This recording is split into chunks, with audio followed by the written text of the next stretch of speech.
Hello बच्चों, कैसे हैं आप लोग। आशा करता हूं कि आप लोग बहुत अच्छे होंगे और बहुत अच्छे तरीके से अपनी पढ़ाई कर रहे होंगे। जैसा कि आप लोग जानते हैं कि हम लोगों ने शुरू किया था kinematics IIT foundation Pearson physics, ठीक है ना। उसमें हम लोगों ने लेवल 1 के क्वेश्चन कर लिया। अब लेवल 2 के क्वेश्चंस आई थिंक कर रहे हैं। लेवल 2 के क्वेश्चंस में हमने कुछ क्वेश्चंस कर लिया था। क्वेश्चन नंबर 49 तक हम लोगों ने सॉल्व कर लिया था इस बुक के अकॉर्डिंग। वैसे मैं क्वेश्चन लिख दूंगा तो आपको समझ आ जाएगा कि कौन सा क्वेश्चन हो रहा है। तो आपके अपने एडिशन के अकॉर्डिंग आप देख लें कि कौन सा क्वेश्चन है। जैसा कि देख रहे हैं क्वेश्चन नंबर 50 में आप देख रहे हैं कि क्वेश्चन क्या लिखा है। An athlete moves along a path PQRSTUVP PQRSTUVP ऐसे घूम के पूरा का पूरा 2 सर्कल कंप्लीट कर रहा है। एक सर्कल का जो रेडियस दिया हुआ है वो 3 मीटर, दूसरा वाले का कितना दिया हुआ है 2 मीटर। इसका 2 मीटर है, उसका 3 मीटर।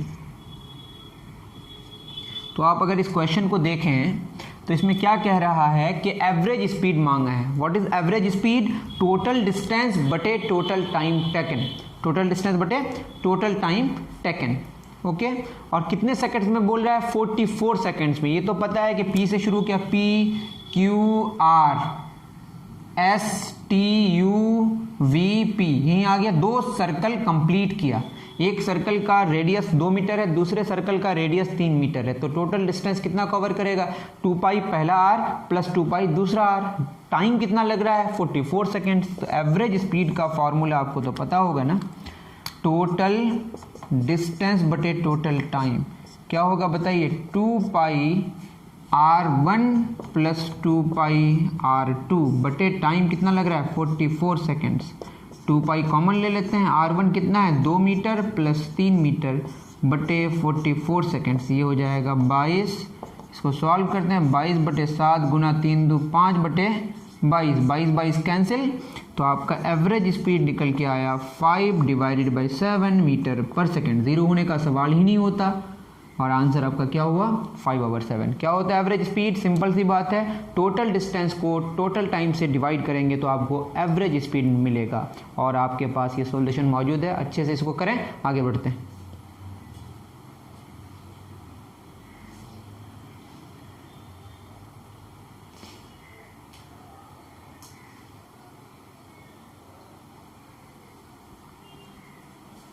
चलिए, क्वेश्चन नंबर 50 हमारा हो गया।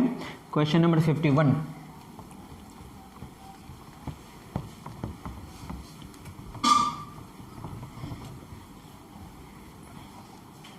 क्वेश्चन नंबर 51 क्या कह रहा है? ये कह रहा है कि train of length 200 meter is moving. A train of length 200 meter is moving along a circle as shown in the figure. Along a circle as shown in the figure, if it completes one rotation with a speed of, if it completes one rotation with a speed of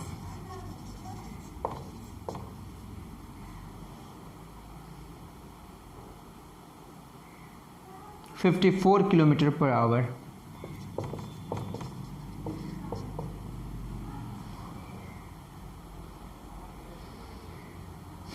then the time taken by the trace to trace, then the time taken by to trace the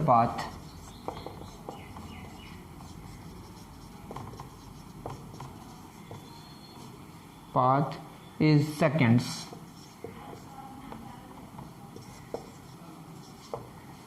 Number 1 25 30.33,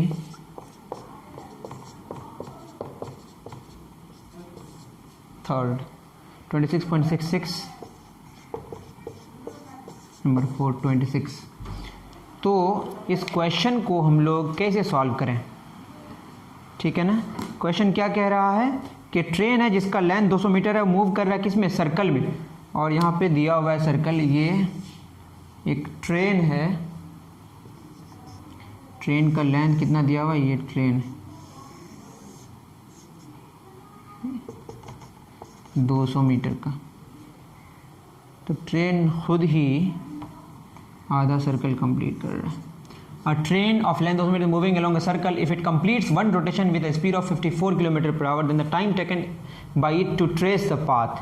तो ये 200 metre का है, यहाँ से चलना शुरू करेगा तो उसके बाद ये वाला जो इसका पीछे वाला हिस्सा है वो यहाँ आएगा, फिर ये जब यहाँ आ जाएगा घूम के तो ये कंप्लीट, क्योंकि इसको भी आना पड़ेगा पूरा का पूरा पाथ को ट्रेस करने के लिए उसको कितना डिस्टेंस ट्रैवल करना पड़ेगा, एक तो पूरा का पूरा इसका आगे वाला हिस्सा 2πr, और इस पूरे को फिर आगे आने के लिए फिर ये कितना होगा 200 मीटर।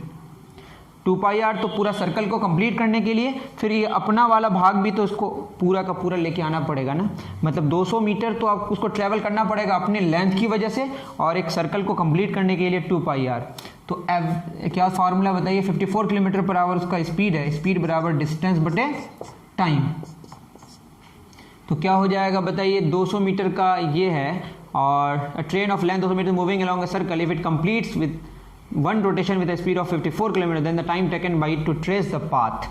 तो पाथ को ट्रेस करने के लिए कितना डिस्टेंस कवर करना पड़ेगा उसको, 200 प्लस 2πr, और स्पीड कितना है 54, 200 प्लस 2πr बटे टाइम निकल जाएगा यहाँ से, तो हो जाएगा 54 बराबर 200 प्लस रेडियस कितना, यहाँ से 2πr कितना होगा, ये तो आपका आधा वाला है, उसका डबल क्या हो जाएगा, रेडियस से इसको मतलब ही नहीं है, बस इतना जान लें ये 200 मीटर है, तो टोटल 2πr कितना हो जाएगा 400 मीटर, कितना हो जाएगा 400 बटे t, तो t कितना हो जाएगा 4 2, और ये 54 किलोमीटर पर आवर सेकंड में निकालना है, तो मीटर पर सेकंड में कन्वर्ट करते हैं 54 किलोमीटर पर आवर, इसको कन्वर्ट करेंगे तो क्या होगा 54 इंटू 5/18 मीटर पर सेकंड, तो 18 तिया 54 15 मीटर पर सेकंड।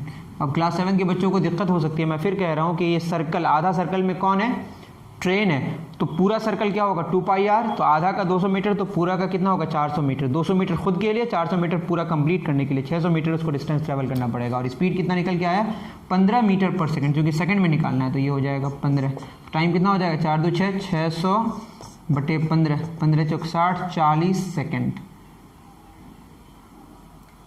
क्या गलती हुई, इसको देख लेते हैं, क्वेश्चन नंबर 51, कुछ गलती हुई क्या,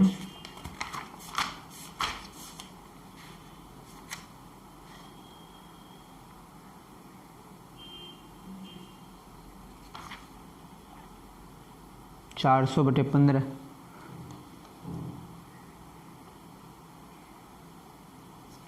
तो एक कंप्लीट रोटेशन के लिए यहाँ के हिसाब से जो बात किया है वो, मैं तो ये 200 मीटर एक्स्ट्रा ले रहा हूँ, लेकिन ये कंप्लीट रोटेशन बस इतना ही लेने बोला है। दैट मीन्स कि अगर वो एक कंप्लीट सिर्फ ये यहाँ से पहुँचकर वहीं आ जाए, ये आगे वाला पोर्शन, तो उसका रोटेशन कंप्लीट हो जाएगा। तो थोड़ा सा हमने कंफ्यूज किया, ये 200 मीटर आधा हुआ, टोटल के लिए कितना मीटर होगा 400 मीटर, तो बस हमने ये गलती कर दिया कि 200 एक्स्ट्रा लिया, कितना हो जाएगा 54, और ये कितना हो जाएगा 200 अलग से नहीं होगा, बस आधा 200, तो टोटल कंप्लीट करने के लिए कितना होगा 400, टाइम निकल जाएगा यहाँ से, और ये 54 नहीं होगा, कितना होगा 15 होगा, तो क्या हो जाएगा 400 बटे 15, तो इसको निकाल लेते हैं, 5 तिया 15, 5 8 40 80, तो ये हो जाएगा 3 दूना 6, 2 0 3 6 18, 26.66 सेकेंड्स। क्या आंसर होगा थर्ड। सिंपल सी बात है, मैं फिर कह रहा हूँ, आधा 200 मीटर है उसका ट्रेन का लेंथ, पूरा कंप्लीट करने के लिए कितना होगा 400 मीटर, वहाँ से टाइम निकल के आ जाएगा, स्पीड दिया हुआ था किलोमीटर पर आवर में, उसको मीटर पर सेकंड में हमने निकाला, तो वहाँ से टाइम निकल के आ गया। करें नोट, आई थिंक समझ आ गया होगा आपको।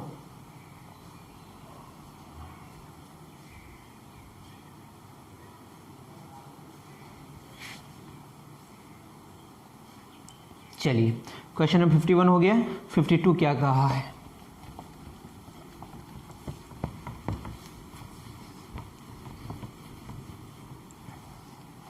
Fifty to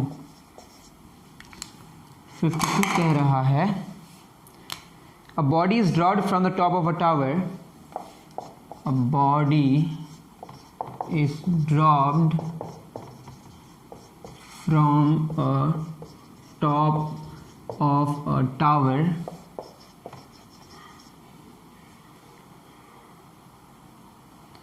if average velocity if its average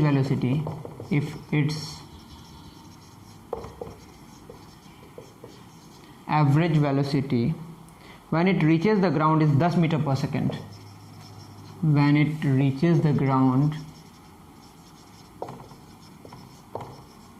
is 10 meter per second and the time taken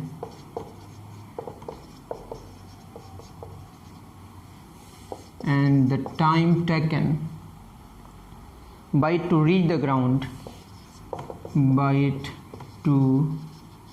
reach the ground is 2 seconds.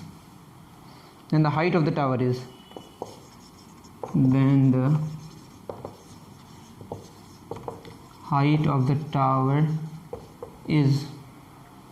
कितना मीटर, कितना हो जाएगा 20 10 40 25 20 10 40 25।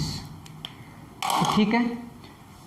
अब क्या है कि एक बॉडी है जिसको ड्रॉप किया गया किसी टावर से और उसकी एवरेज स्पीड गिवन है और ये मानते हैं कि यहाँ से यहाँ तक कितना डिस्टेंस ट्रेवल किया x और टाइम कितना लग रहा है बताइए 2 सेकंड और एवरेज वेलोसिटी या एवरेज स्पीड एक ही होगा क्योंकि स्ट्रेट लाइन पाथ है। तो एवरेज स्पीड का फॉर्मूला क्या होगा टोटल डिस्टेंस बटे टोटल टाइम। कितना दिया हुआ है एवरेज स्पीड बताइए 10 मीटर पर सेकेंड, टोटल डिस्टेंस कितना कवर कर रहा है x, टाइम कितना लग रहा है 2। तो सिंपल सी बात है x बराबर क्या होगा 20 मीटर। तो आंसर होगा आपका 20 मीटर। आई थिंक समझ आया होगा, सिंपल सा क्वेश्चन था। एवरेज स्पीड गिवन है, एवरेज स्पीड का फॉर्मूला है टोटल डिस्टेंस बटे टोटल टाइम। टोटल डिस्टेंस हमने x मान लिया, टाइम कितना लग रहा है 2, तो x बराबर आ गया 20, 2 इंटू 10 20 मीटर। ओके, करें नोट, बढ़ते हैं आगे।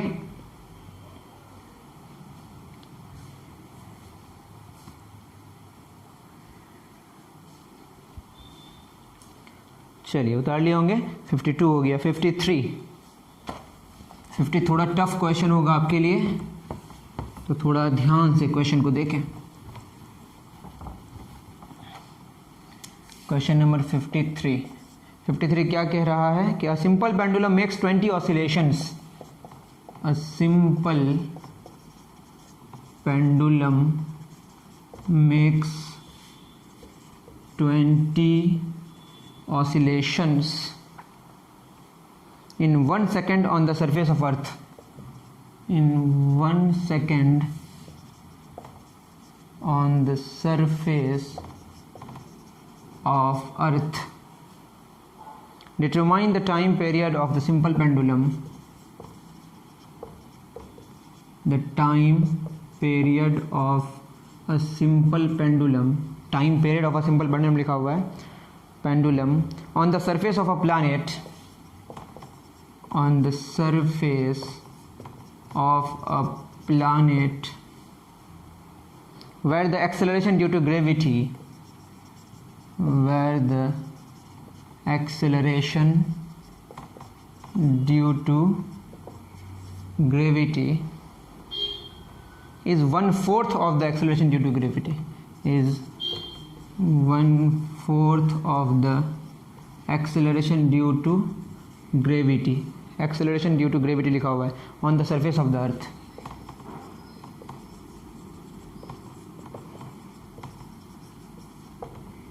ऑप्शन 1 ये गिवन है, वो ऑप्शन नहीं है, जस्ट बनाना है इसको।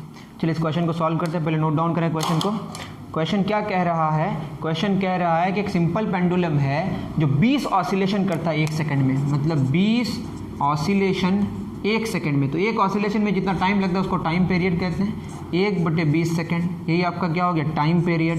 टाइम पीरियड का फॉर्मूला 2π√L/g। L है length of the pendulum, g है एक्सेलरेशन ड्यू टू ग्रेविटी। इसका यूनिट है मीटर पर सेकंड, मीटर पर सेकंड स्क्वायर। इसका वैल्यू होता है अर्थ के सरफेस में 10 मीटर पर सेकंड स्क्वायर। ठीक है, टाइम कितना बोला है 1/20 2πL/g का स्क्वायर रूट। ठीक है, ये अर्थ की बात हो रही है। इधर भी स्क्वायर कर देते हैं और इधर भी क्या कर देते हैं स्क्वायर। ये बात अगर नहीं समझ आएगा तो कोई बात नहीं, बस ध्यान दें। अगर जिसको समझ आ जाए उसके लिए अच्छी बात है। क्लास 7 के बच्चों को थोड़ी दिक्कत हो सकती है। 1/400 बराबर 2 का स्क्वायर 4 पाई का स्क्वायर, और ये स्क्वायर रूट है, पावर 1/2 उस पर स्क्वायर खत्म हो जाएगा, L/G बचेगा। तो यहाँ से हमारा आ जाएगा G, यहाँ आ जाएगा G/, ये नीचे आ जाएगा 4 चौक 1600 पाई स्क्वायर बराबर L। तो लेंथ आ गया किसका, सिंपल पेंडुलम का, G/1600 पाई स्क्वायर। अब हम लोग दूसरे प्लानिट में जा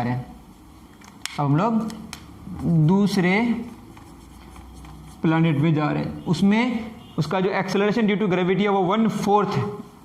इसका टाइम पीरियड हम T' मानते हैं, 2 पाई, लेंथ तो नहीं बदलेगा बट G/4 हो जाएगा 2 पाई, और L कितना निकल गया है, G/1600 pi square, G/1600 pi square बटे G' कितना है, G/4 1/4 है, G क्या हो गया, कैंसिल, पाई स्क्वायर का पाई आएगा, रूट निकाल के पाई ख़त्म, और ये क्या हो जाएगा 4 चौक 1600, तो ये हो जाएगा 2 इंटू 1/400 का रूट, तो 1/20, तो ये कैंसिल, तो क्या आ गया 1/10 सेकेंड। मतलब ये एक्सेलरेशन ड्यू टू ग्रेविटी घट गई तो खिंचाव कम हो गया। तो पहले टाइम पीरियड 1/20 सेकेंड था, अब बढ़ गया टाइम पीरियड 1/10 सेकेंड हो गया। मतलब एक्सेलरेशन ड्यू टू ग्रेविटी घटने से टाइम पीरियड बढ़ जाता है। ये टफ थोड़ा क्वेश्चन है, इसको उतार लें, समझ आया तो अच्छी बात, वरना फिर समझने की कोशिश करें। क्वेश्चन नंबर 54 में हम लोग फिर बात करेंगे, उतारें इसको।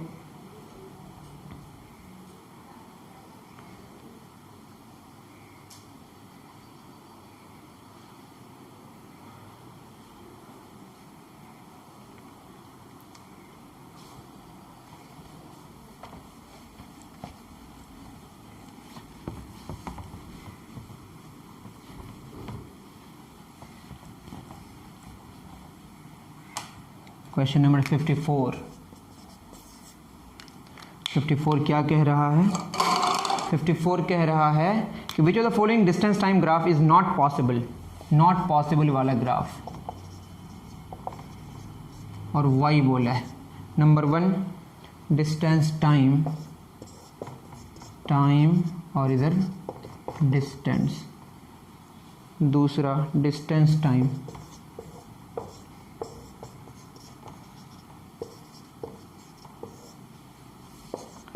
तीसरा डिस्टेंस टाइम,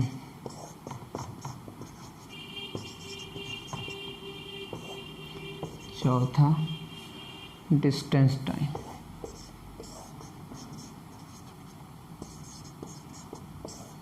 कौन सा नहीं हो सकता?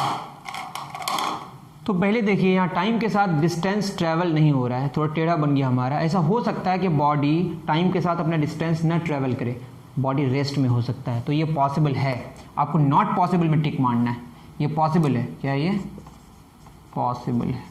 दूसरा, अब बताइए टाइम के साथ आप जहाँ पे हैं, आप आगे आए या पीछे आए, total length of the path को डिस्टेंस कहेंगे। डिस्टेंस हमेशा बढ़ते जाएगा। जैसे आपने 10 किलोमीटर ट्रैवल किया, अगर आप पीछे भी आए 1 किलोमीटर, तो आपका 11 किलोमीटर डिस्टेंस कवर्ड होगा। तो डिस्टेंस कभी भी डिक्रीज टाइम के साथ नहीं कर सकता, तो टाइम के साथ ये डिस्टेंस डिक्रीज कर रहा है, तो ये क्या होगा, नॉट पॉसिबल। क्यों not possible? Because with the increase of time, with time distance cannot decrease, here distance is decreasing, therefore this graph is not possible। यहाँ पे देखिए टाइम चेंज नहीं हो रहा और डिस्टेंस कवर कर रहा है बगैर टाइम तो लगेगा ना, यहाँ टाइम बढ़ ही नहीं रहा है, टाइम कांस्टेंट हो गया, पॉसिबल ही नहीं है। क्यों पॉसिबल नहीं? Without, because time can not be constant. यहाँ टाइम भी बढ़ रहा है, डिस्टेंस भी बढ़ रहा है, ऐसा हो सकता है, ये पॉसिबल है। तो क्या क्या हमने जाना कि टाइम को चेंज होना जरूरी है और डिस्टेंस कैन नॉट डिक्रीज। उतार लें इसको।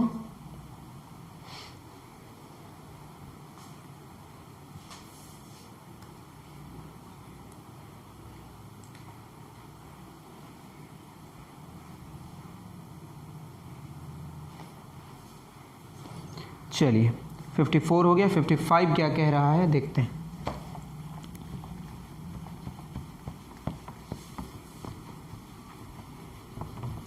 क्वेश्चन नंबर 55 ये कह रहा है कि the distance between two railway stations A and B, the distance between two railway stations A and B is 440 kilometer. Two trains T1 and T2, two trains T1 and T2 start simultaneously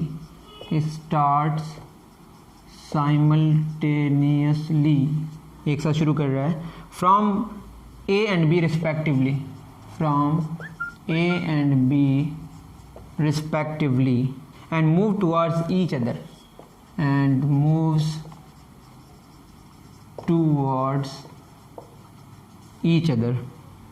the train T1 moves with constant speed of 60 km per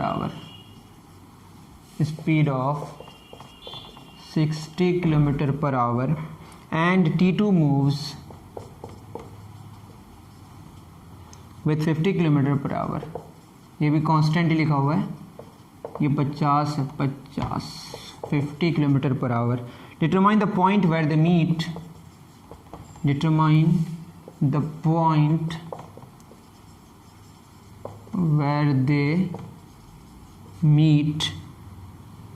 And the time taken for this.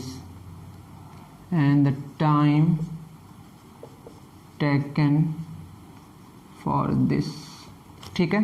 Question कह रहा है कि दो stations हैं ए और B. चलिए बनाते हैं. ए और बी दो स्टेशंस हैं. ठीक है. अब ये दो स्टेशंस जो हैं दोनों के बीच का डिस्टेंस 440 किलोमीटर है और ए से एक ट्रेन चलना शुरू किया.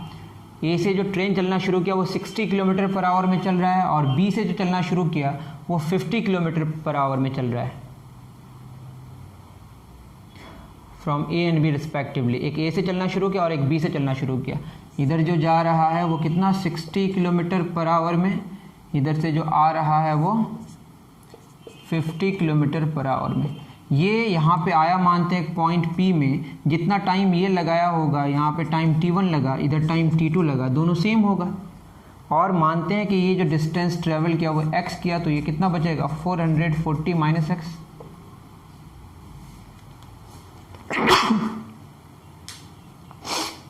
तो क्या हो जाएगा 440 माइनस x.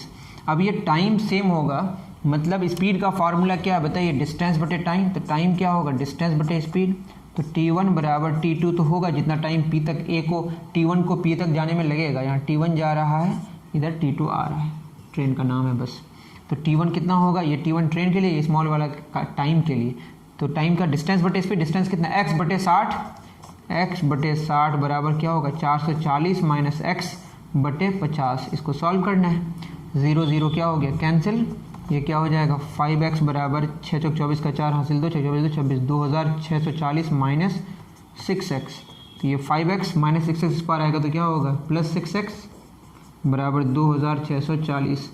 11x बराबर 2640. 11 दूना 22, 11 कितना आ जाएगा x बराबर 240 किलोमीटर. इसका मतलब क्या हुआ कि इधर से 240 किलोमीटर दूर जाके वो मीट करेगा. इधर से देखिएगा तो कितना होगा 400, ये होगा आपका 240 किलोमीटर. ये कितना बचा 440 माइनस 240 200 किलोमीटर.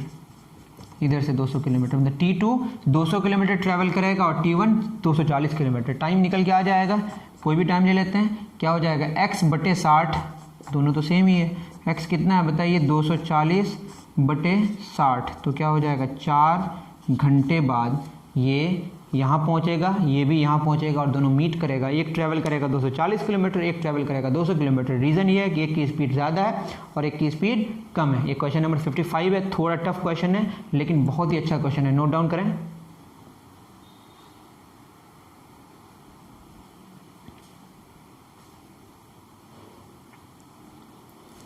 चलिए क्वेश्चन नंबर 55 हो गया. 56 क्या कह रहा है, बहुत इजी क्वेश्चन है ये.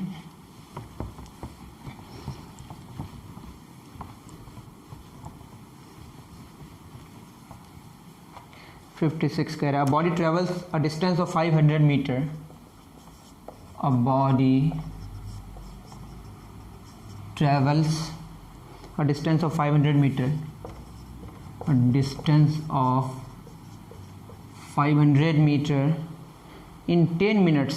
Find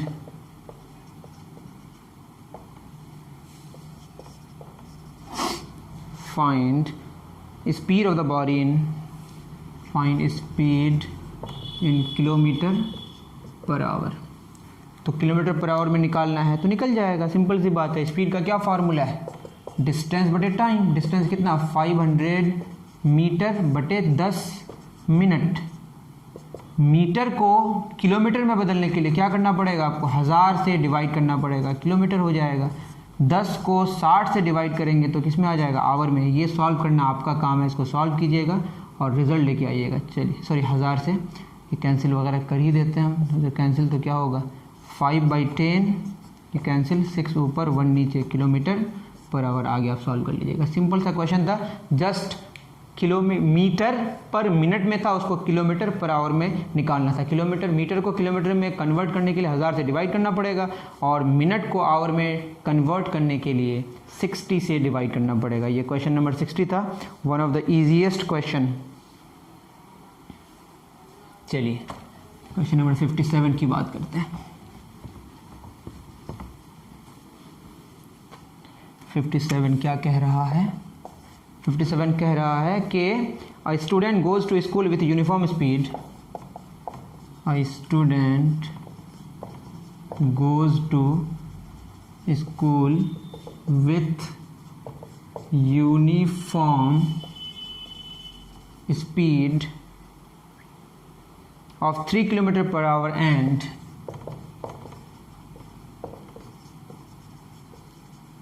returns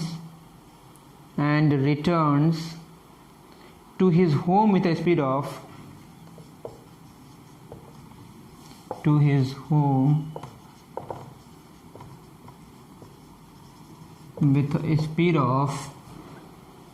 2 km per hour.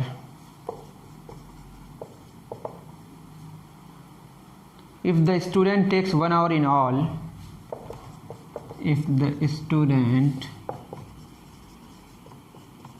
takes 1 hour in all, find the distance between the school and the house. Find the distance between school and house. चलिए बहुत इजी क्वेश्चन है। आप ये देखें कि ये आपका हाउस है और ये स्कूल है। हाउस से स्कूल का जितना डिस्टेंस होगा उतना ही डिस्टेंस स्कूल से हाउस का होगा, इसमें कोई शक नहीं है। डिस्टेंस का पता चल गया और कितना इसका स्पीड है बताइए, 3 किलोमीटर पर आवर, और आता कितने में है, 2 किलोमीटर पर आवर में। स्पीड का फॉर्मूला क्या होगा, डिस्टेंस बटे टाइम, और टाइम क्या होगा, डिस्टेंस बटे स्पीड। तो जाने में कितना टाइम लगा होगा बताइए, यहाँ टाइम लगा होगा, ये हो गया टाइम डिस्टेंस बटे स्पीड, दैट इज x बटे 3, और यहाँ पे कितना हो जाएगा बताइए, यहाँ हो जाएगा आपका टाइम x बटे 2, और दोनों टाइम मिला के जाने में x बटे 3 टाइम लगा, आने में x बटे 2 टाइम लगा। अरे सिंपल सी बात है, डिस्टेंस को स्पीड से डिवाइड करेंगे तो टाइम मिलेगा। तो x बटे 3 जाने में टाइम लगा, आने में x बटे 2 टाइम लगा, दोनों मिला के कितना हुआ, 1 घंटा हुआ। इसको सॉल्व करेंगे, 3 दूना 6, 2x प्लस 3x बराबर 1, 3 2 5x बराबर 6 इंटू 1 6 हो जाएगा। तो x कितना निकल के आया आपका, 6 over 5, क्या ये किलोमीटर, या 1.2 किलोमीटर आपका आंसर हुआ। करें नोट डाउन। हम लोग क्वेश्चन नंबर फिर 58 करेंगे।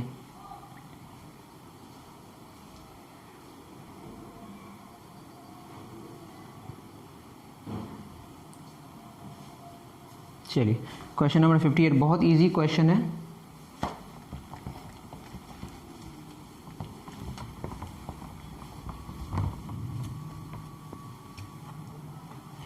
क्वेश्चन नंबर 58 क्या कह रहा है, ये कह रहा है कि Kishore walking with a speed, Kishore walking with a uniform speed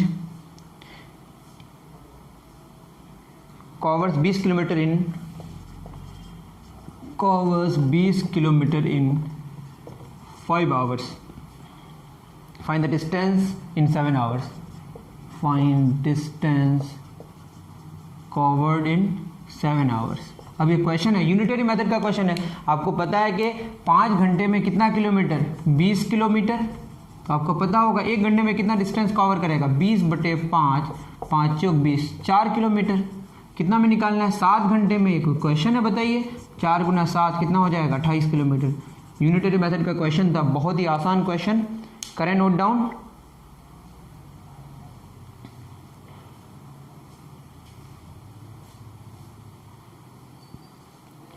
चलिए, बहुत ही इजी क्वेश्चन था। आशा करता हूँ कि आपको भी ये बहुत आसान लगा होगा, क्योंकि बस यूनिटरी मेथड इतना का इतना, 4 केले के दाम 10 रुपया, तो 1 का कितना, तो 2 का कितना निकल जाएगा। क्वेश्चन नंबर 59,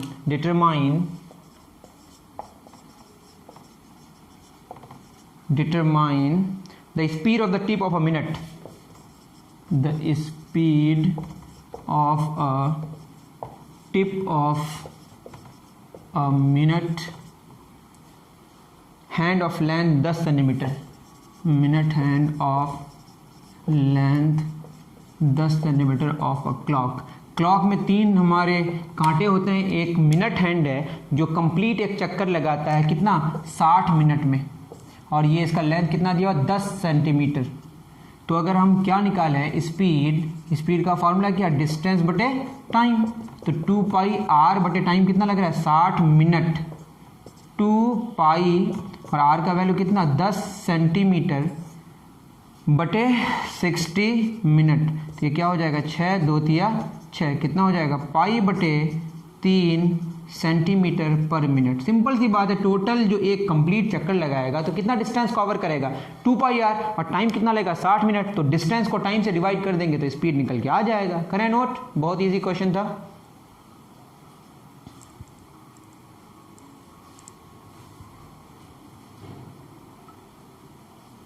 चलिए, आज का लास्ट क्वेश्चन में ग्राफ है, स्पीड के बारे में बताना है।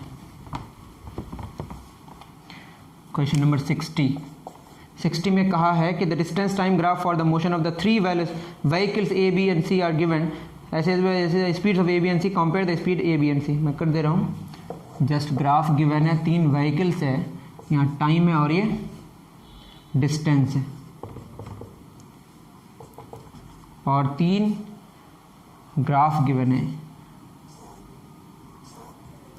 पहला वाला हमारा ए, ये बी और ये सी। बताइए अगर इसको मैं तोड़ दूं, इतने टाइम में बी ने सबसे कम डिस्टेंस ट्रेवल किया और ए ने सबसे ज़्यादा किया, और बीच में कौन किया, सी।